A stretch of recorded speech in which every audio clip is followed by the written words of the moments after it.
Hello, everybody, and welcome back to Age Gap Love Story, a podcast and YouTube channel with support, information, and community to help make your age gap relationship successful. And we are Carrie and Alan, a married couple with a 32-and-a-half-year age difference. And we're so glad that you are joining us for episode 3. And today we are going to talk about our age gap love story. And in our last episode, we talked about us and our backgrounds and things like that. And today we wanted to talk specifically about our relationship. And then in our next episode, we're planning to offer more of general dating tips and maybe even relationship tips when you're in an age gap relationship. But we thought today we'd talk specifically about our relationship.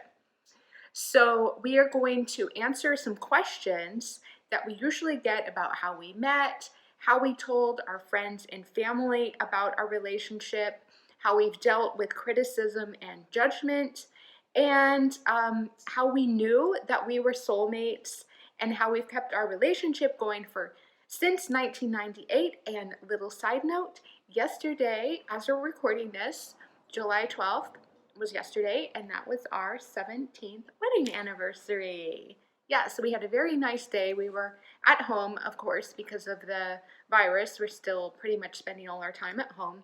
But I made a nice dinner, and we just had a nice day together. So I'm going to let Alan start, but I'm going to ask the question, and you can answer it, honey. So the first question is, how did the two of us meet? Everyone always seems so curious about this. Well, You have to hold it. There you go.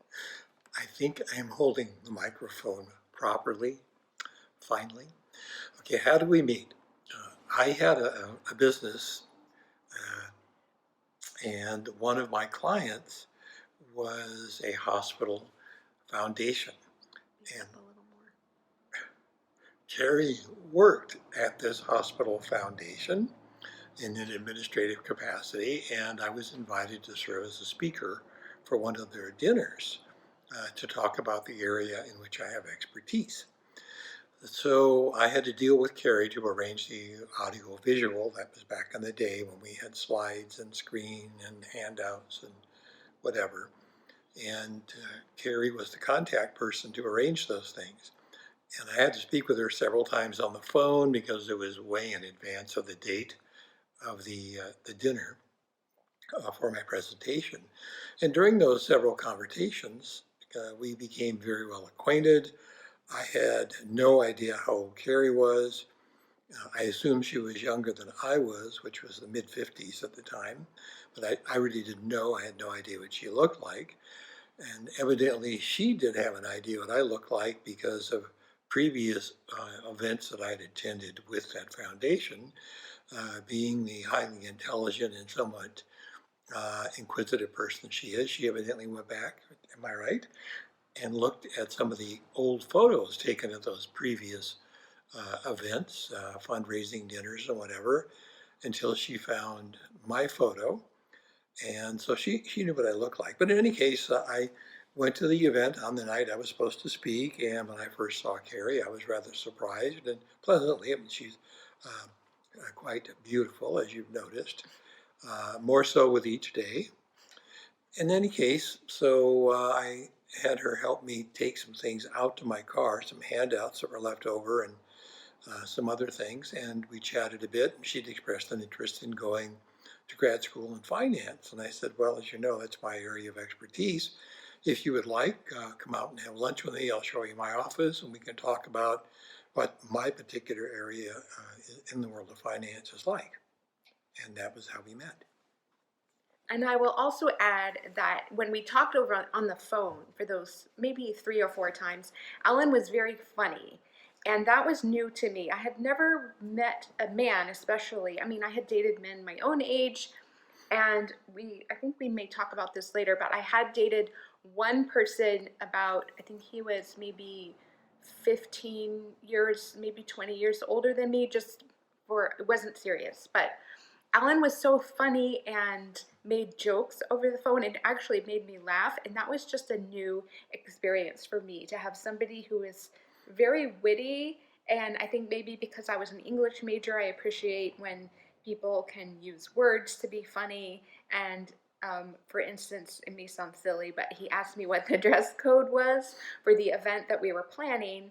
And he said, "Can I wear a loincloth?" Or I don't know, just throwing out kind of silly stuff like that took me off guard, and I found it to be intriguing and a little bit charming. And I think even a few times Alan asked me, I think you asked me, well, or maybe this was later, you said, well, will your boyfriend mind if you come out to my office to meet? So he was maybe kind of trying to find out if I was attached or not, which of course is smart. And when we talk about our dating tips, of course, we can talk more about that. But Alan was separated and in the process of being divorced, and he was dating. And as I remember, he said he basically took it as a numbers game, that he had to ask out a lot of women to get a date or to find the right person. So he was in full dating mode.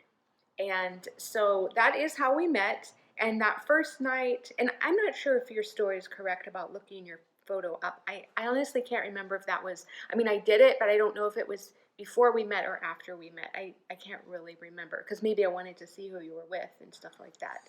Because there was the hospital had this big gala event every year, and Alan's company bought a table, and so I knew that there were photos of him and maybe whoever he was with. But I don't remember exactly when I did that. But that is how we met. And at that actual event where we did meet, he was also just very professional, and he was very funny during his presentation and threw out some jokes that made me laugh again, and was just very sweet and attentive to me. And um, we just, even then, I think we had a little bit of a connection. So, I mean, people say, was it like love at first sight? And I don't think so. I mean, I think there was a connection, and then there was an interest, and then we got to know each other.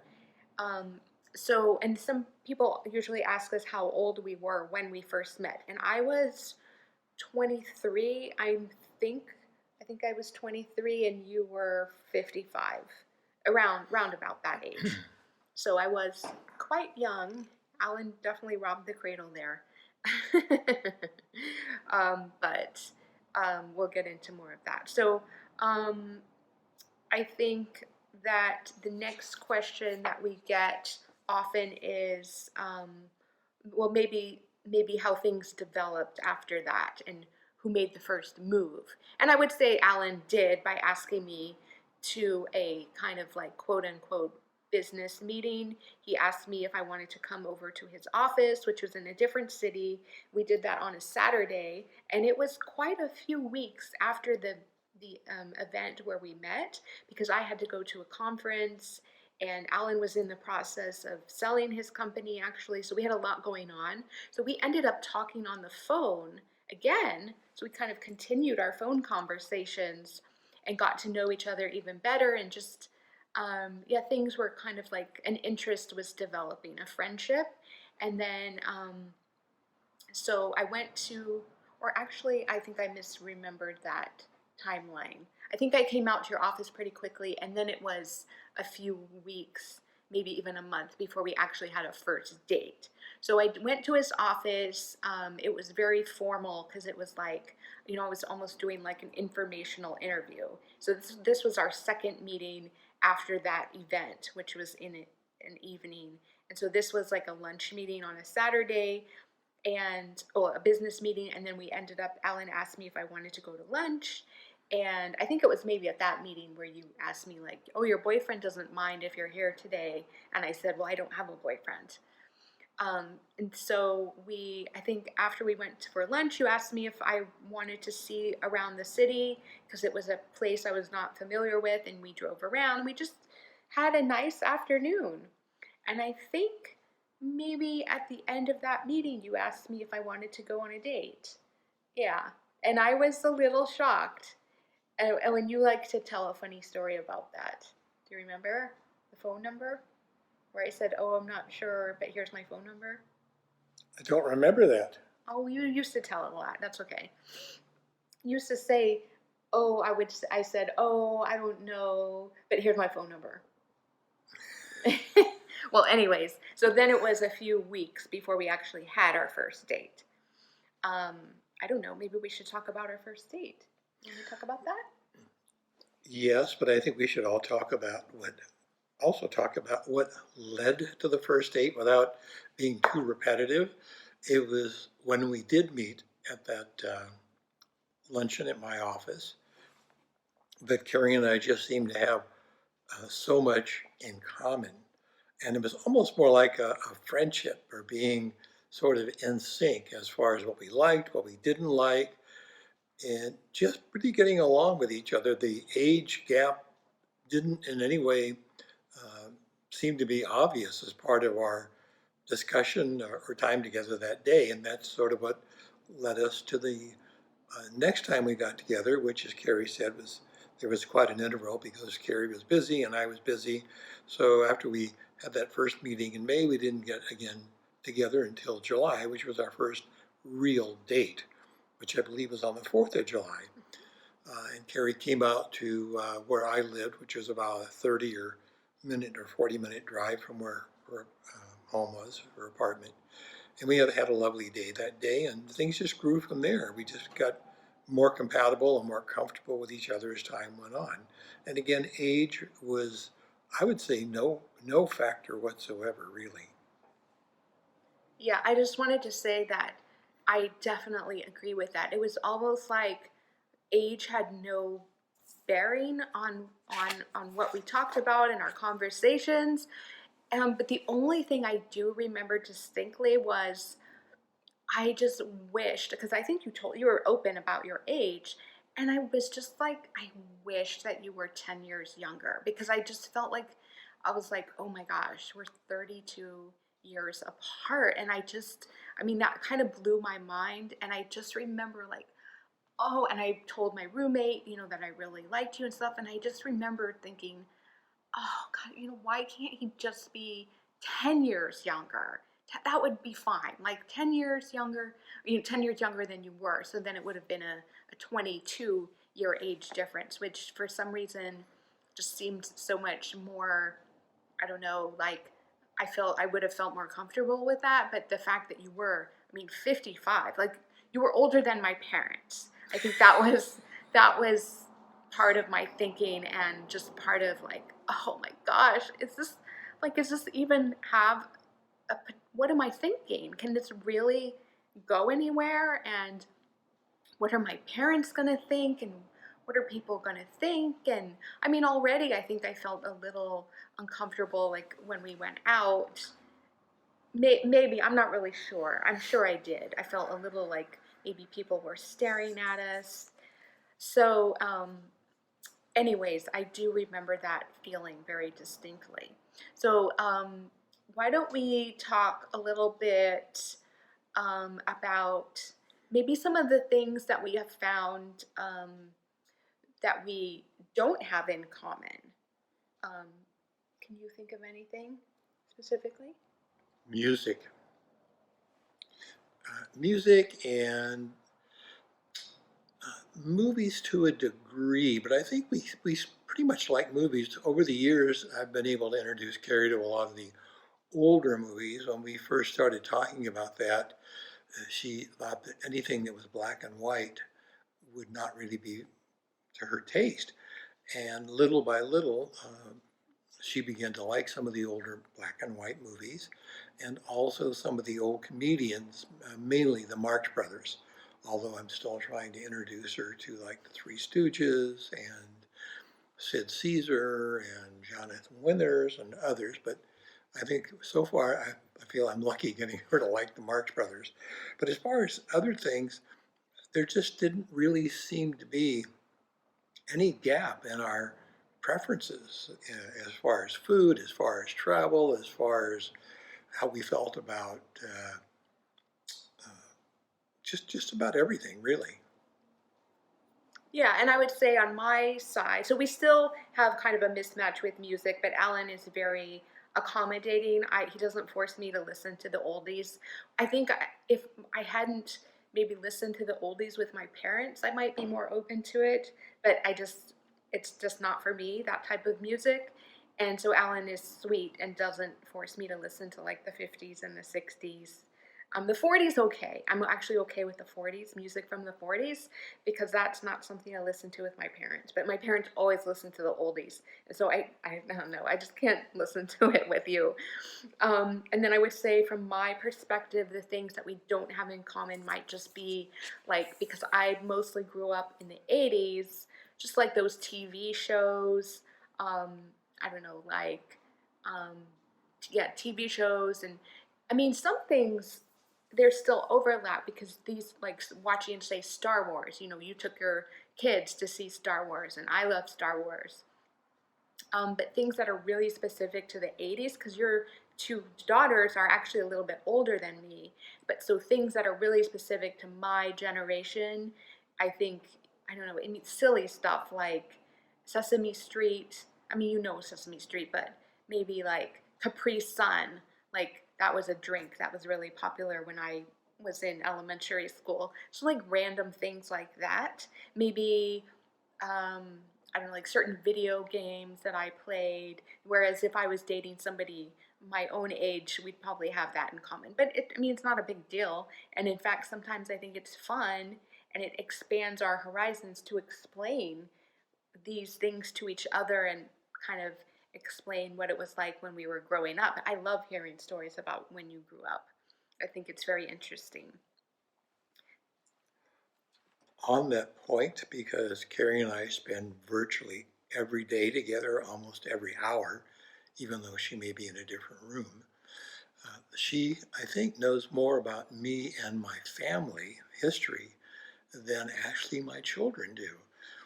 And that makes me very happy, because that will be in her mind even when I'm not around. And it's been fun for me to share those things with her, as she's had a genuine interest in my family and my experiences over the year in school and in business and when I was in the military, and all the different aspects of my life.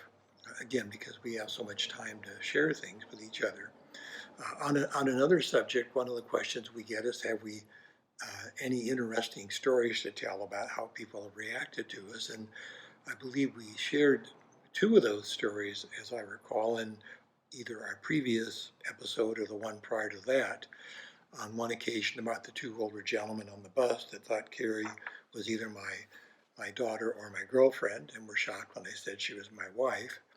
And then the two ladies in their 50s who invited my daughter and I to dinner on the ship when we were on a cruise. And when they found out Carrie was my wife, they withdrew the invitation.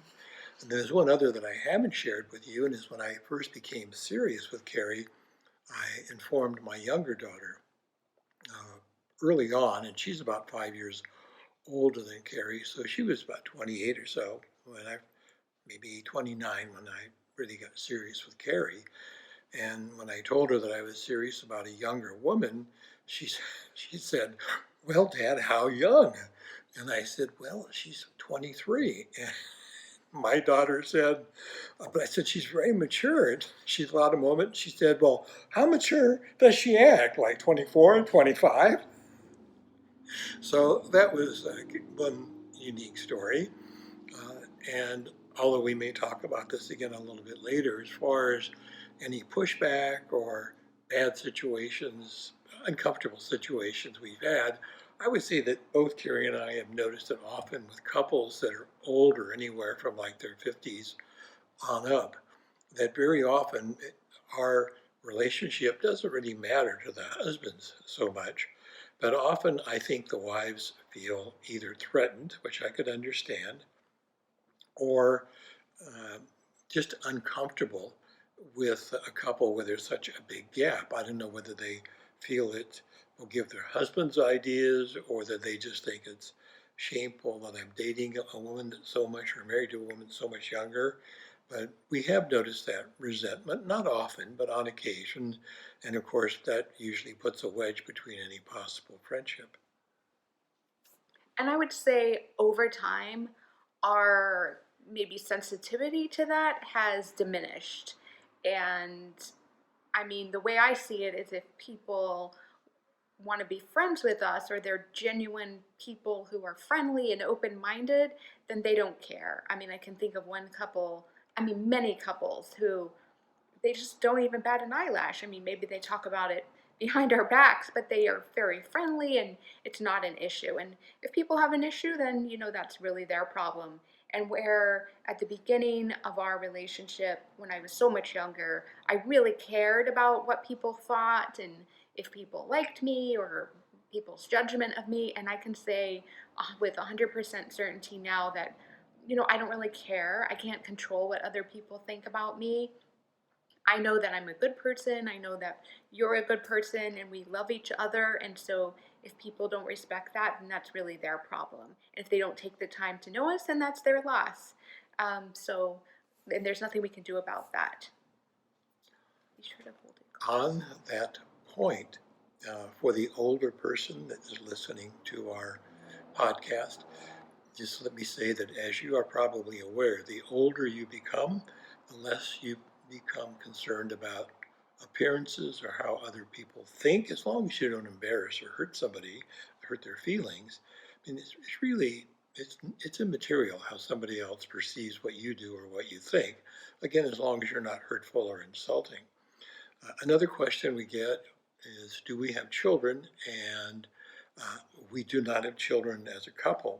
However, I have two daughters from a previous marriage. One is about 5 years older than Carrie, as I may have referenced earlier, and then the other is, the older of the two is 8 years older than Carrie, and they both live in California and both very much like Carrie, respect her, and we get along very well. And Alan's younger daughter has two sons, and so they're Alan's grandsons, and I have known them since they were babies, and so I have been their step grandma, I guess you could say, for a long time, and I just think they're great. And I actually feel a couple of times your grandsons have introduced me to people when we've been visiting, and they introduced me as their aunt, which I think is really sweet.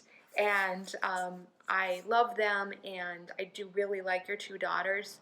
I think one thing that is kind of neat is because I love you so much, I can see you in your daughters and in your grandsons too.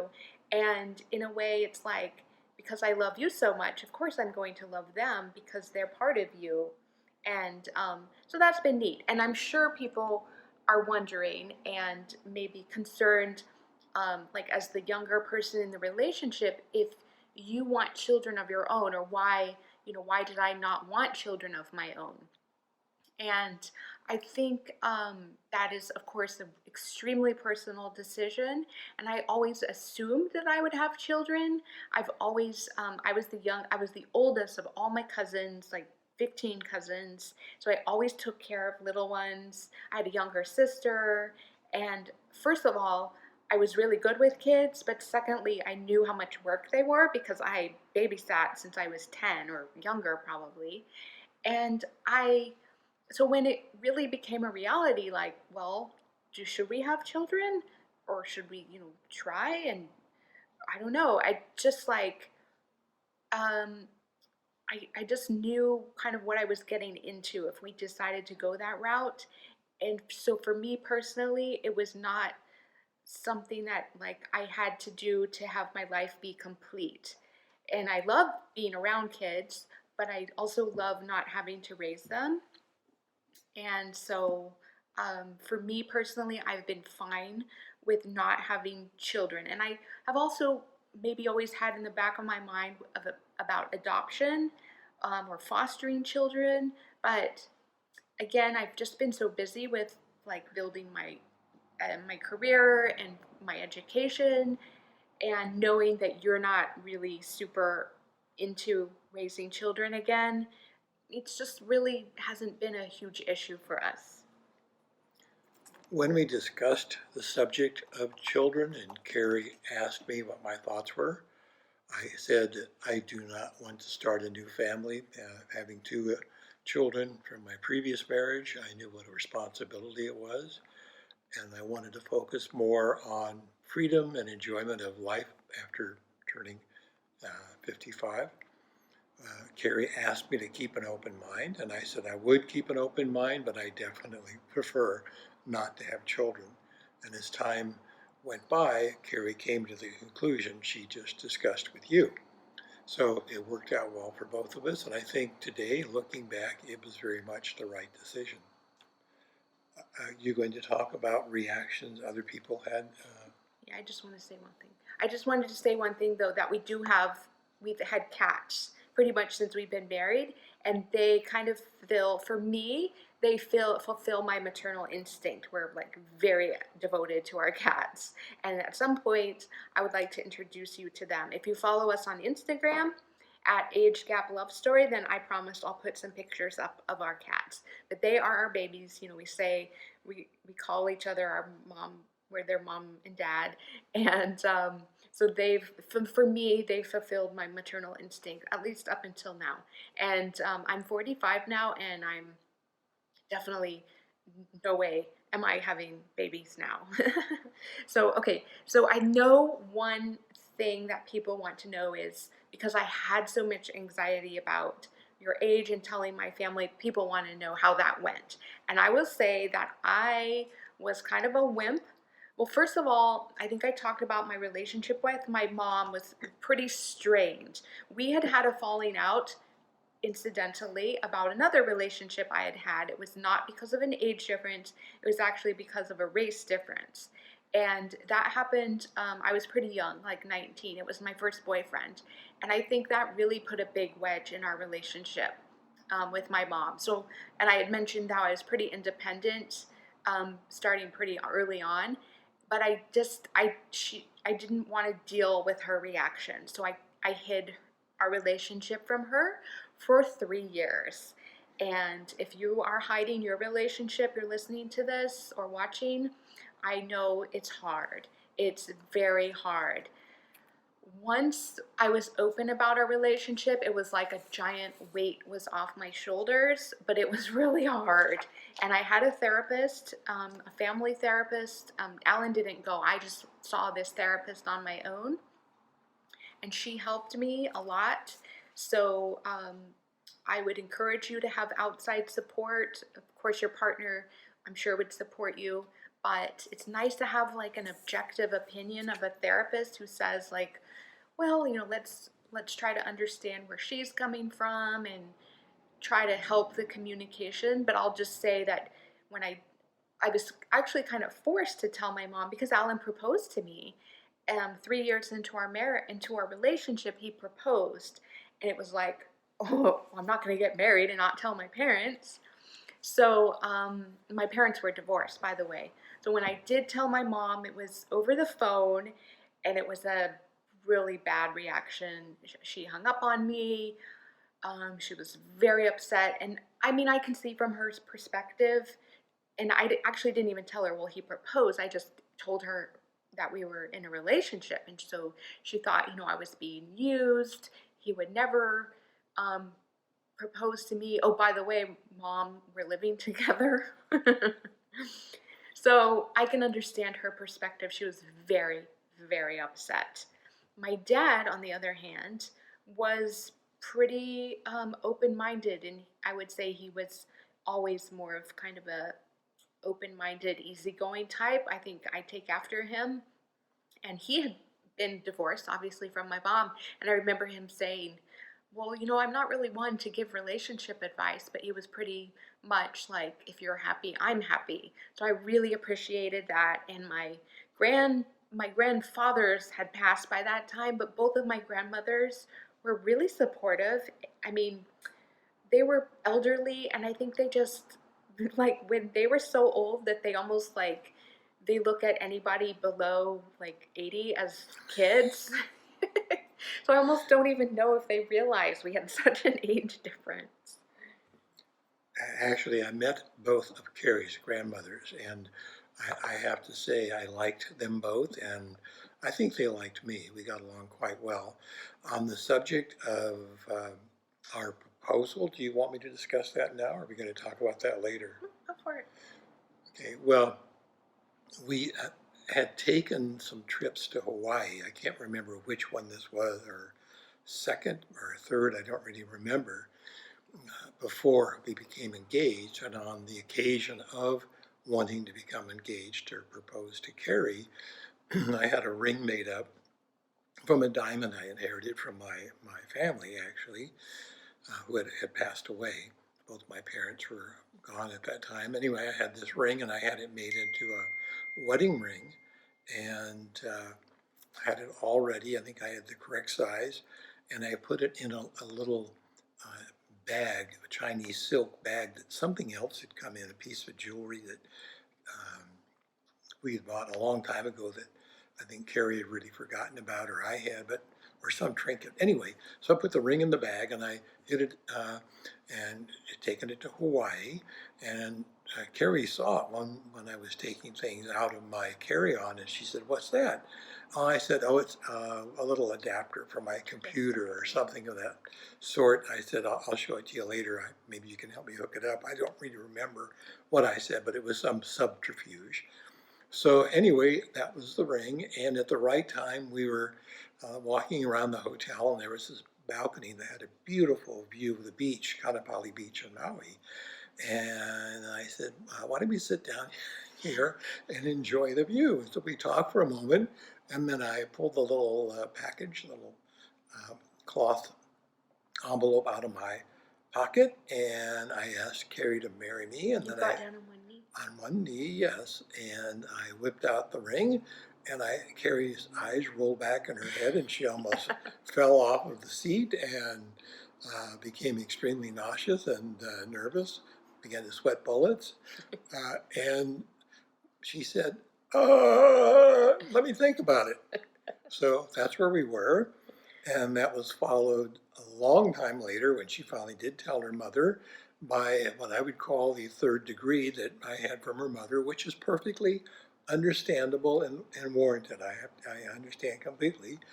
And we were sitting down face to face when I met her mother for the first time, and she asked me a lot of questions about my intentions, about my divorce, about my financial stability, my shoe size, and wanted to know if my hair was dyed.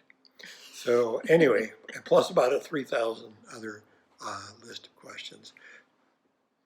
Yeah, so I did actually wait about, I think it was about 9 months before I accepted Alan's proposal. At that point, I was in graduate school, so we waited another year, I believe, to plan the wedding. And so we got married in 2003. And again, we've just celebrated our 17th wedding anniversary. But I would say, if you're listening, that you don't have to feel pressure. If your partner truly loves you, your partner will wait until you're ready to make a commitment to marriage. And I think it is important to make sure you're 100% committed because, in my opinion, marriage vows are really worth considering beforehand and devoting your life to. I mean, you're making this commitment till death do us part. And I think because I saw my parents get divorced and how just awful it was, even though we don't have children, I hope that we'll never get divorced, and I think both of us are really committed to never having that happen. So take your time and make sure that this is what you really want. On the topic of death and divorce, and we're going to cover this in a later episode about the financial planning aspect of a relationship, but just 2 points I want to make here is that first, to show Carrie that I was sincere, and her mother, if her mother was to be told about this, I don't really recall if we did, but I took out a rather large term life insurance policy and made Carrie the sole beneficiary. So she knew that if anything happened to me while we were in that twilight zone before becoming married or formally engaged, that she would be the beneficiary of this policy. Also, I initiated with an attorney to start discussions on a prenuptial agreement, whereupon I strongly told Carrie that she had to have separate counsel to review that agreement, otherwise it really wouldn't be binding. So we initiated that process So again, Carrie would know that I was serious and that if we did become married, she would be protected. Yes, and I think we will go into some of those into more detail, some of these ideas. And I also just want to emphasize that these first 3 episodes that we're presenting with you now, that we're really talking about our personal experiences. In the upcoming episodes, of course, we're always going to be incorporating our experiences, but we want to get into more maybe like general ideas and things to help you, whereas right now we're really talking about us. So I think a couple, like 3 other topics. We're going to wrap this up pretty quickly, but I think one interesting thing that we talked about yesterday on our anniversary was what has surprised us about how our relationship has evolved over time. And I think for me, things that have surprised me, maybe just how healthy you are. You know, you're in your late 70s. I remember when I was young, when we were dating, I just remember thinking like, well, geez, even if we get like 20 good years together, or I would kind of say it like that. Like, to me, it was, when I was dating you, I felt so happy and fulfilled, and like I'd met this amazing person that I just felt like this is worth it. This is worth putting my all into this relationship now, because he makes me feel so good and so loved that it's worth the risk, I guess. But now that we're 20 years into it, 22 years, I'm even happier that I decided to take the risk to love you and to be committed to you, because I mean, we're even that much happier, and we're doing really well. And actually, I think something that surprised me is I'm the one that's had the health issues. I was the one that got diagnosed with cancer in 2012, and I'm the one who's had migraines and a lot of health issues, and we're going to talk about that. I guess it'll be kind of a personal episode about some health things we do to keep ourselves healthy, and maybe I can talk a little bit more about some of the things I've overcome. But you've been the one by my side, so that has surprised me. And then also just the fact that like this issue of having children or not having children didn't end up being a big deal for us. Let's see, that means I'm living on 2 years of borrowed time. Are you going to extend that 20-year life frame? Mm-hmm. Gee, I hope so. At least 20 years. At least 20 years. Now, I think I'm supposed to say something, but I'm not really sure Oh, what it is. maybe. Why are we so compatible? No. What surprised you? Well, what surprised us about our relationship over time, and to that point, why are we so compatible? I really don't know, but the fact that we are so compatible has made our relationship actually better over time. We, like everybody, you probably have heard the expression that familiarity breeds contempt. Well, if you spend a lot of time with somebody, no matter how much you care for them or how wonderful you each are, you're going to have little run-ins. And like every couple, we've had bumped heads a few times, but we resolve it. We don't go on for a long period of time angry at each other. One of us will apologize, or we will compromise, and it just is something you learn. It's an effort that you have to make, but it gets easier with time. And I think for an older person, not to disregard the maturity of a younger person, but the older person hopefully has learned the wisdom of happy wife, happy life, and compromise is critical in any relationship, business, personal, romantic, whatever. So, and what are our hopes for the future? Well, before I say that, I want to say the reason we started this podcast, just to emphasize that, is to share our experiences and to help you if you're considering or involved in an age gap relationship. But what are our plans for the future is basically to keep our romance going, to help others to enjoy life, and kind of upward and onward. Yeah, I think that we hope that this podcast does well, and that we grow a community. I think that's something that we've been missing from our lives, is that we haven't really delved into this like age gap community, or I didn't even know that there was an age gap community. We've known a few couples, but I think I hadn't really explored it. When I found a group on Facebook, and I have chatted with some of you on Instagram, I did not realize the extent of the number of people who are in an age gap relationship and who are maybe thinking about it, or who are struggling, maybe because of some of these issues that you just don't know how to work out. And I'm hopeful that we can help you. And I think that wraps up episode 3 of Age Gap Love Story. If you are following the podcast, please leave us a review and subscribe. And if you're on YouTube, please subscribe. And I will put all of our social media links in the description or the show notes, so you can follow us and we can keep in touch, and look forward to episode 4. And Alan has one more thing to say. I know I've said this before, but I really wanted to emphasize it, and that is, please send us your questions. Let us know what your thoughts are. Share your experience with us. We don't want to make this all about our relationship. We want to involve those in our audience.